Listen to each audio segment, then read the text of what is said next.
মুলান এক সাহসিনী তরুণীর গল্প। অনেক অনেক দিন আগে পর্বত, নদী আর সবুজ বনভূমিতে ঘেরা এক শান্ত রাজ্যে বাস করত এক কিশোরী, তার নাম ছিল মুলান। সে ছিল একেবারে অন্যরকম, নীরব আকাশের নিচে তার হৃদয়ে ছিল বজ্রের সাহস, আর চোখে ছিল ঝিলমিল স্বপ্নের আলো। তার পরিবার ছিল ছোট, বৃদ্ধ বাবা, মমতাময়ী মা আর এক জোড়া সোনার পাখির মতো শৈশব। একদিন আকাশে যুদ্ধের ধ্বনি বাজল, উত্তর দিক থেকে ভয়ঙ্কর শত্রুরা রাজ্য আক্রমণ করতে চলেছে। রাজা ঘোষণা দিলেন, প্রতিটি পরিবার থেকে একজন পুরুষ সৈনিক পাঠানো হবে। মুলানের পিতা ছিলেন একজন প্রাক্তন যোদ্ধা। বয়সের ভারে নত হলেও রাজাজ্ঞা অমান্য করতে পারতেন না। কিন্তু মুলান জানত এই যাত্রা তার বাবার শেষ যাত্রা হয়ে উঠবে। রাতের আঁধারে যখন সব পাখি গাছে ফিরেছে, তখন মুলান নির্বে সিদ্ধান্ত নিল। চুপি চুপি পুরুষের পোশাক পরল, দীর্ঘ কেশ ছেঁটে নিল, আর পিতার পুরনো তরবারিটি কোমরে বেঁধে ঘর ছাড়ল।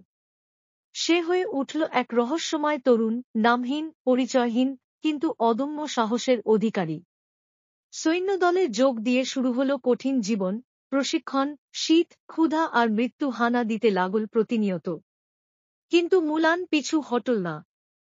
সে নিজের দক্ষতায় ও বুদ্ধিমত্তায় হয়ে উঠল সেনাদের মধ্যে এক অনন্য নাম।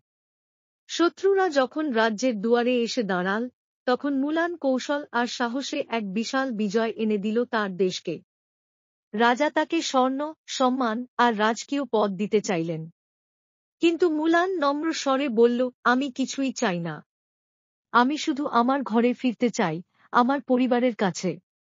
যখন সে নিজের পরিচয় প্রকাশ করল, গোটা রাজ্য স্তব্ধ হয়ে গেল। যে বীরকে সবাই একজন মহান পুরুষ ভাবত, সে যে একজন কিশোরী। সবার চোখে জল এলো, ভয়ের দিনে যে হাতে অস্ত্র ধরেছিল, সে যে ছিল ভালোবাসার, সাহসের আর আত্মত্যাগের প্রতীক।